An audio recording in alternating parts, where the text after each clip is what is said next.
Welcome to the Cloned Cat. Today we're in San Francisco. To support the channel, please subscribe. Thanks and enjoy the show.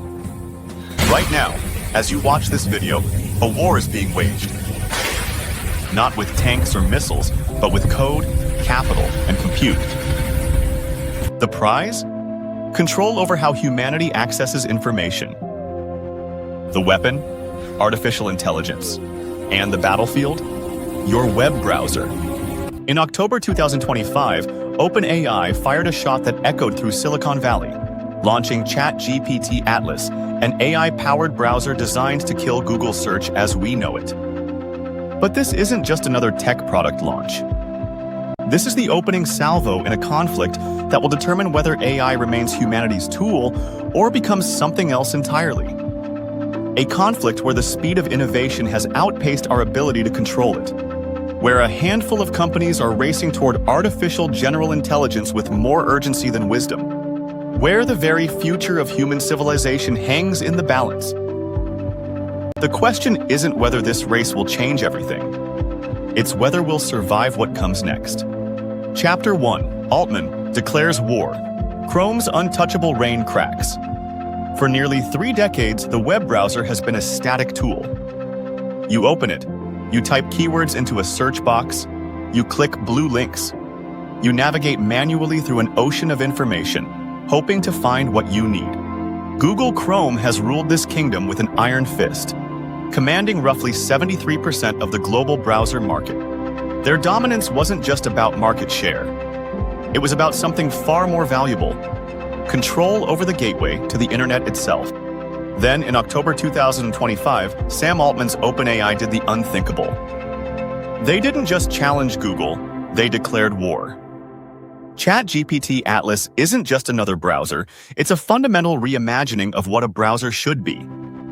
Altman called it a rare, once-a-decade opportunity to rethink what a browser can be about. And he wasn't exaggerating. Atlas transforms the browser from a passive window into an active partner.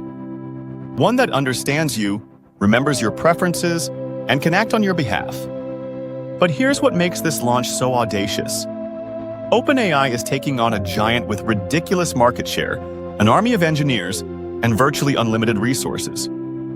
Google isn't just any competitor. They're the company that redefined the internet. They control search. They control advertising.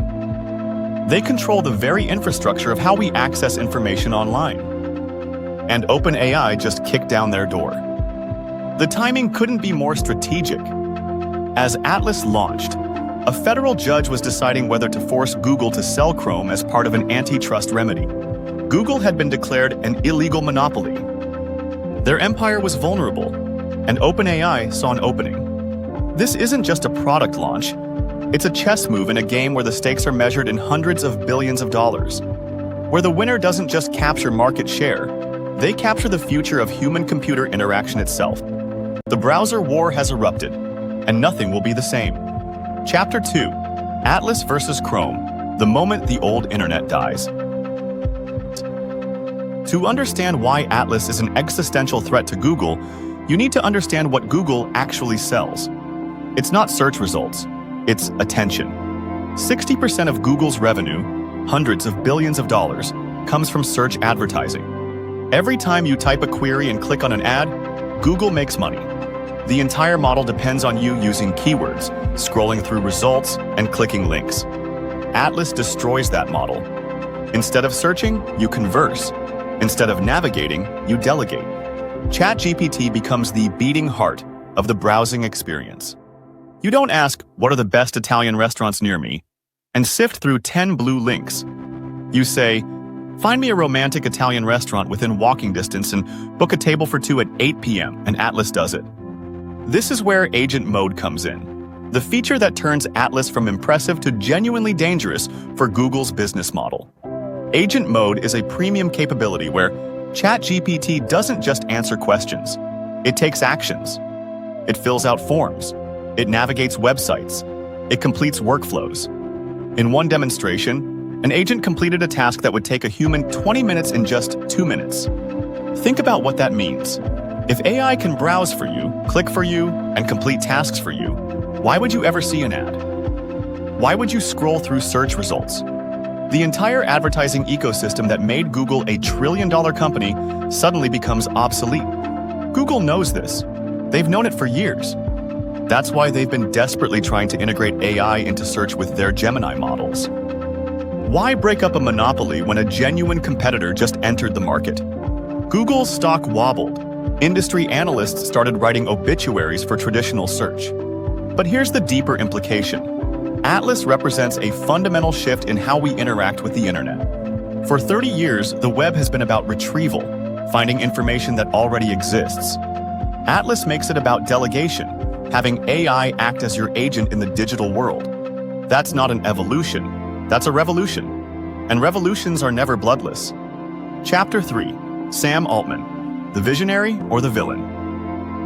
At the center of this maelstrom stands one man, Sam Altman, charismatic, ambitious, brilliant, and according to many, deeply contradictory. Altman is the archetypal Silicon Valley operator, sharp, visionary, and relentlessly focused on scale. He's the public face of the AI revolution, the poster boy for a technology that promises to reshape civilization. But he's also a figure shrouded in controversy. A leader whose relationship with truth was questioned by the very board that once fired him. In November 2023, OpenAI's board removed Altman as CEO, citing that he was not consistently candid in his communications. The company descended into chaos. Employees threatened to resign en masse. Microsoft, which had invested over $13 billion in OpenAI, intervened. Within days, Altman was reinstated, and the board members who opposed him were removed. A stunning display of power, and a warning about who really controls OpenAI. The controversies surrounding Altman aren't just about corporate drama. They cut to the heart of OpenAI's mission. For years, Altman publicly stated he had no equity in OpenAI and was leading the company purely out of passion for the mission. Later disclosures revealed he held an indirect stake through Y Combinator, the startup accelerator he once led. It was a small detail, but it mattered. If you're claiming to be motivated purely by altruism while secretly benefiting financially, what else aren't you being honest about? Altman himself seems aware of the contradictions. He's spoken openly about his fears. My worst fears are that we cause significant harm to the world.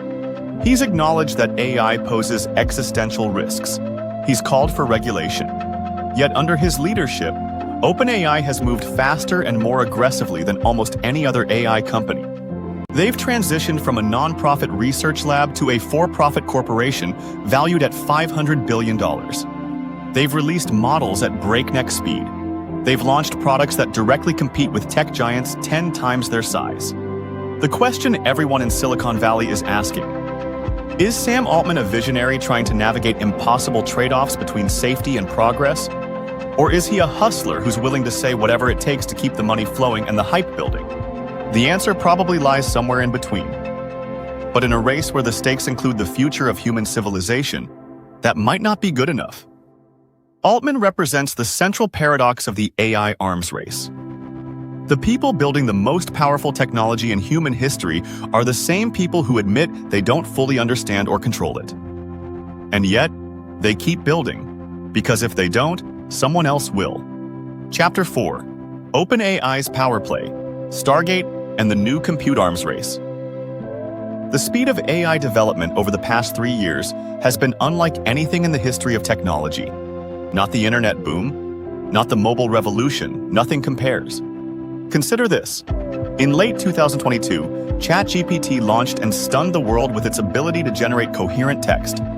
By early 2023, GPT-4 could pass the bar exam. By 2024, models were writing code, analyzing images, and engaging in complex reasoning. And by late 2024, OpenAI's O3 model was exceeding 99% of human programmers in global coding competitions. That's not incremental improvement. That's exponential. But this pace comes at an almost incomprehensible cost.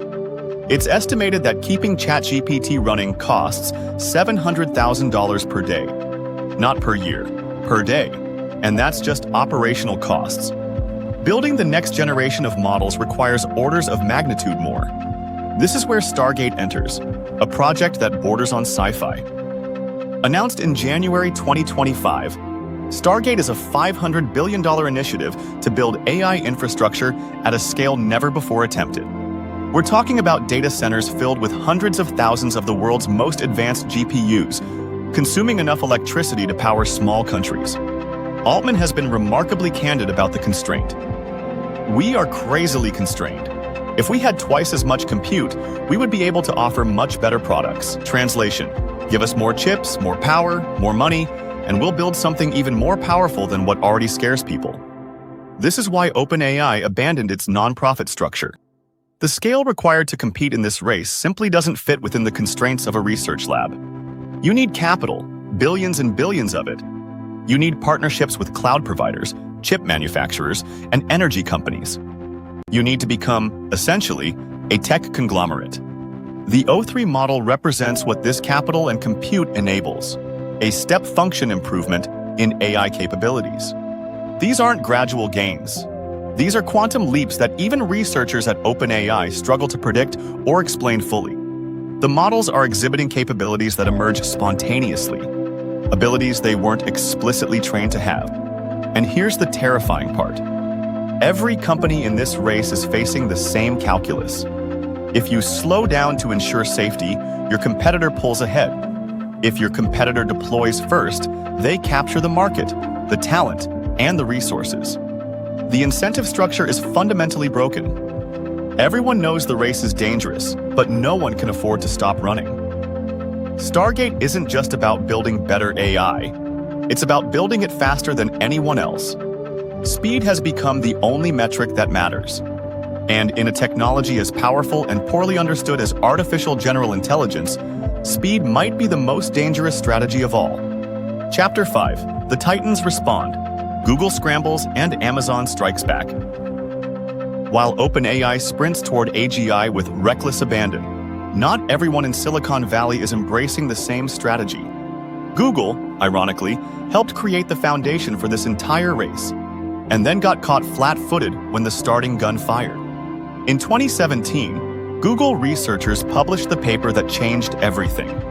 Attention is all you need, which introduced the transformer architecture. That paper is the reason ChatGPT, Claude, and every other modern AI system exists. Google had the research, they had the talent, they had the compute. They should have won this race before it even started, but they didn't. Why? Because Sundar Pichai made a choice. Pichai, Google's CEO, believed that rushing AI to market without proper safety testing was too risky. Google's reputation had already been damaged by algorithmic controversies and privacy scandals. Releasing a powerful AI system that could generate misinformation, exhibit bias, or cause harm wasn't worth the PR nightmare. So Google moved slowly, deliberately, carefully, and OpenAI blew past them. By the time ChatGPT launched in late 2022 and exploded into mainstream consciousness, Google was caught in what one executive called code red. They had the technology, they just hadn't deployed it. Now suddenly, a startup with a fraction of Google's resources was dominating the conversation, attracting users, and threatening Google's core business. Pichai's response was swift and expensive. Google announced plans to spend $85 billion on AI infrastructure in 2025 alone. Not over 5 years, in 1 year. They began integrating Gemini into Search, into Gmail, into every Google product they could. They restructured their AI teams, combining Google Research and DeepMind into a unified powerhouse. But the damage was done. By prioritizing safety over speed, Google had proven what every other company in this race now believes. Caution loses. Pichai had said AI will be as good or as evil as human nature allows. The problem is, in a competitive race, human nature defaults to winning. Then there's Amazon. For years, Amazon was seen as trailing in AI, focused primarily on their cloud business.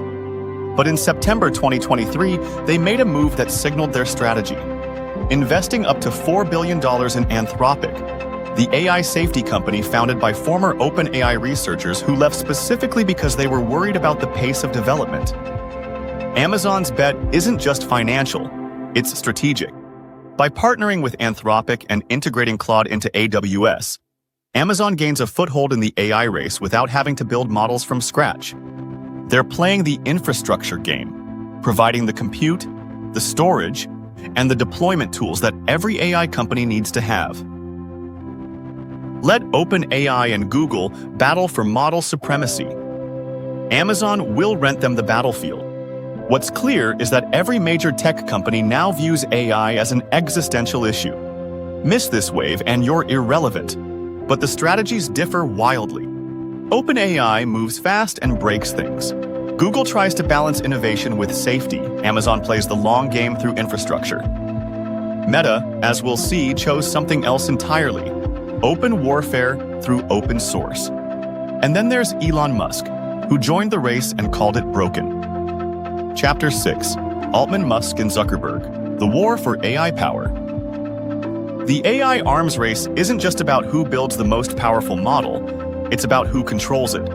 And that question has split Silicon Valley into two warring camps: those who believe AI should be tightly controlled by a few responsible companies, and those who believe it should be released to the world. Enter Elon Musk and Mark Zuckerberg, two men who agree on almost nothing, except this: OpenAI's closed and proprietary approach is dangerous. Musk co-founded OpenAI in 2015 with Altman, but their partnership ended bitterly. Musk wanted OpenAI to remain a non-profit, focused purely on safety and research. When Altman pushed to create a for-profit subsidiary in 2019, Musk saw it as a betrayal of OpenAI's founding mission. He left, taking his funding with him, but he didn't leave the race. Instead, he founded xAI in 2023 as a direct competitor, launching the Grok chatbot with the stated goal of seeking adherence to truth. Musk has been one of AI's loudest Cassandras. He's compared creating AI to summoning the demon. He's warned that it poses existential risks to humanity. He even signed an open letter in 2023 calling for a 6-month pause in training AI systems more powerful than GPT-4. The irony? While he was calling for a pause, he was simultaneously building the Colossus supercomputer, 230,000 GPUs working in concert, with plans to expand to 1 million. Musk's message seems to be, AI is dangerous, we should slow down, but I'm going to build the biggest one anyway because someone will, and it better be me. And then came the lawsuits. In March 2024, Musk sued OpenAI, claiming they'd abandoned their nonprofit mission. He withdrew the suit, then refiled it. In February 2025, he offered $97 billion to buy OpenAI outright, an offer Altman rejected. In April, OpenAI countersued, accusing Musk of harassment. And in September 2025, xAI sued OpenAI for trade secret theft, alleging that former xAI employees had stolen the Grok codebase when they joined OpenAI. The legal battles are messy, personal, and probably unwinnable for either side. But they reveal something important. Musk believes OpenAI has become everything it promised not to be, a profit-driven company racing toward AGI without adequate safeguards. Mark Zuckerberg approaches the problem differently. Meta's strategy is radical transparency through open source. Their llama models are freely available for researchers, developers, and companies to use and modify. For Zuckerberg, the AI power shouldn't be concentrated in the hands of a small number of companies. Open source democratizes access and prevents monopolistic control. Zuckerberg's argument is genuinely compelling. If only OpenAI and Google have access to frontier AI models, they wield enormous power over what gets built, who benefits, and how the technology is deployed. Open source creates competition, innovation, and checks on that power. But critics point out the obvious problem. If you release a powerful AI model into the wild, you also release it to bad actors. Nation-states developing autonomous weapons, criminals generating sophisticated scams, propagandists creating undetectable deepfakes. Once the genie is out of the bottle, you can't put it back. Meta claims Llama is competitive with closed rivals like OpenAI and Anthropic. But most experts agree xAI is significantly behind OpenAI in development. Neither Musk nor Zuckerberg has caught up to Altman's lead. But both are betting that their approach, Musk's truth-seeking AGI, Zuckerberg's open-source proliferation, is safer than OpenAI's closed, profit-driven race. The philosophical divide is stark. Closed systems risk concentration of power. Open systems risk proliferation of danger. And nobody knows which risk is worse. What everyone agrees on is this: the decisions being made right now by a handful of tech CEOs will determine the future of intelligence itself. Not just artificial intelligence, all intelligence. Because if AI surpasses human capability, whoever controls it controls everything. Chapter 7. Existential risk. The moment AI stops obeying us. So far, we've talked about business strategies, market share, and billionaire feuds. But let's zoom out and confront the actual stakes of this arms race. Because they're not about money, they're about survival. The risks fall into two categories: immediate and existential. Let's start with immediate, because those are already here. AI is about to cause the most dramatic labor displacement in human history. Not eventually, but right now. Every job that involves processing information, analyzing data, or creating content is vulnerable. Lawyers, writers, programmers, customer service representatives, accountants, radiologists, these aren't blue-collar factory jobs that might be automated in a generation. These are white-collar knowledge workers who are being replaced right now. And the pace is accelerating. When an AI agent can complete in 2 minutes what takes a human 20, the economic calculus is brutal and simple. Then there's the information crisis. AI can now generate text, images, audio, and video that are indistinguishable from reality. We are entering an era where seeing is no longer believing. Deepfakes of politicians saying things they never said. Fabricated evidence in legal cases. Personalized scams so convincing that even sophisticated people fall for them. Democracy depends on a shared understanding of truth. What happens when AI makes truth impossible to verify? These aren't distant hypothetical problems. They're happening right now. And our institutions, legal systems, educational systems, democratic systems are completely unprepared. But the long-term risks are even more terrifying, and they center on one concept: agency. Right now, AI systems are tools. They do what we tell them to do. But researchers are racing toward artificial general intelligence, systems that can reason, plan, and act autonomously across any domain. Systems with agency. And here's what keeps AI safety researchers awake at night. Advanced AI systems are already exhibiting behaviors that nobody programmed them to have. Yoshua Bengio, one of the pioneers of deep learning, cited studies showing that advanced AI models develop tendencies for deception, cheating, and maybe the worst, self-preservation behavior. Let that sink in. These systems weren't trained to deceive. They weren't given an objective of self-preservation. These capabilities emerged spontaneously as the models became more capable. Geoffrey Hinton, another AI pioneer who left Google to speak freely about AI risks, estimates there's a 10 to 20% chance that AI will take over from humans within the next 30 years.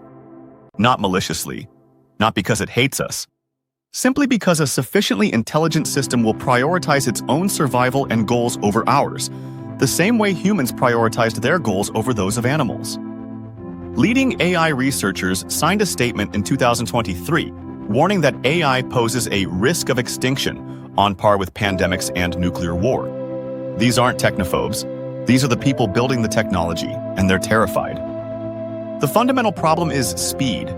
Every safety measure, every alignment technique, every attempt to ensure AI systems remain controllable takes time. Time to research, time to test, time to implement. But the competitive race creates pressure to deploy immediately, ignoring safety. As one researcher put it, the faster we race, the less likely that anyone finds a solution in time. We're in a situation where the people building AI admit they don't fully understand how it works, can't reliably predict what it will do, and are rushing to make it more powerful anyway. Because if they don't, their competitor will. It's a collective action problem that game theory suggests has no good outcome. Historian Yuval Noah Harari argues that advanced AI represents the end of human history, Not the end of history, the end of human-dominated history. For the first time in 4 million years, humans might not be the most intelligent entities on Earth. And unlike every other tool we've created, this one can improve itself, recursively, exponentially, until it's as far beyond us as we are beyond ants. That's not science fiction. That's the stated goal of companies like OpenAI. AGI isn't something they're trying to avoid. It's what they're racing to build, as fast as possible, with as much compute as they can buy. Because being first means winning, and winning means everything. The question nobody seems to be asking is, what do we win exactly? And what do we lose if we get it wrong? Chapter 8, The New Human Timeline. Before AI and after AI. Here's the paradox that defines our moment. AI might be the most transformative technology in human history, and that's both the promise and the threat. Imagine an AI that could accelerate scientific discovery 100-fold. Cancer, cured. Climate change, solved. Aging, reversed. Material abundance for everyone on Earth. Sam Altman called this potential a printing press moment, a technology that fundamentally expands human capability and unlocks centuries of progress. That future is real, it's possible, and it's worth pursuing. But only if we maintain control, and right now, we're not even close. The fundamental issue isn't whether AI will be powerful. It's who gets to wield that power. In a world where AI systems can influence beliefs, manipulate information, and make decisions that affect billions of people, democracy as we know it might not survive. Harari warns of a technocracy combined with oligarchy, where a handful of companies control the most powerful force in civilization. Think about what that means. Google already determines what information you see when you search. Social medias, like Instagram and TikTok, already shapes your social reality through algorithmic curation. Now imagine those systems powered by AGI, systems that understand you better than you understand yourself, systems that can predict your behavior, influence your decisions, and shape your beliefs, systems that can do this at scale, to everyone, simultaneously. That's not paranoia. That's the explicit business model. The solution isn't to stop building AI. It's to build it differently, with oversight, with accountability, with global institutions that can enforce safety standards and prevent a race to the bottom. We need to regulate AI before it regulates us. But here's the problem. Regulation requires coordination, and coordination requires trust. And right now, the major AI labs don't trust each other. Countries don't trust each other. And nobody trusts that anyone else will actually slow down. The November 2023 AI Safety Summit at Bletchley Park was a start. Representatives from governments and tech companies discussing how to manage AI risks. The January 2025 International AI Safety Report, led by 96 experts including Bengio, laid out specific recommendations. But these are just words on paper. They have no enforcement mechanism. No one is bound by them. Meanwhile, companies are spending $300 billion in 2025 on AI infrastructure. Not on safety or on speed, but on winning. The tragic irony is that everyone involved understands the risks. Musk understands, Altman understands, Pichai understands. Bengio and Hinton are practically begging people to understand. But understanding doesn't change the incentive structure, and the incentive structure is fundamentally broken. So where does that leave us? We're at an inflection point, a moment where the decisions we make in the next few years will echo through centuries. We can choose to slow down, to coordinate, to prioritize safety over speed. Or we can continue racing, hoping that somehow, despite all historical precedent, everything will work out fine. Altman, for all his contradictions, might have said it best. My worst fears are that we cause significant harm to the world. That's not a confession, it's a warning. The question is whether we'll listen, or whether we'll keep running until we run out of ground. Because the cliff is coming, and we're accelerating toward it, together. The AI arms race is like every nation in the world simultaneously racing to build the first fusion reactor. The potential energy is infinite and world-changing, limitless clean power that could solve humanity's greatest challenges. But the competitive pressure means shortcuts are taken on containment and safety protocols. The goal stops being to build it right and becomes simply to build it first. And so the race continues. Faster and faster, until someone finally flips the switch. The reactor powers on. The energy surges through the system. And in that moment, we discover whether we've built a sun or summoned something we can no longer control. The difference is, with fusion, if we get it wrong, the reactor melts down and the damage is localized. With AI, if we get it wrong, there's nowhere on Earth to run. Because the intelligence we create won't be confined to a building or a city. It'll be everywhere, in every system, making every decision. We're building the reactor. The race is on. And the switch is closer than you think. The only question left is, when the power surges, will we still be the ones in control? Thank you for watching The Cloned Cat. More videos about AI every week. Subscribe and stay curious.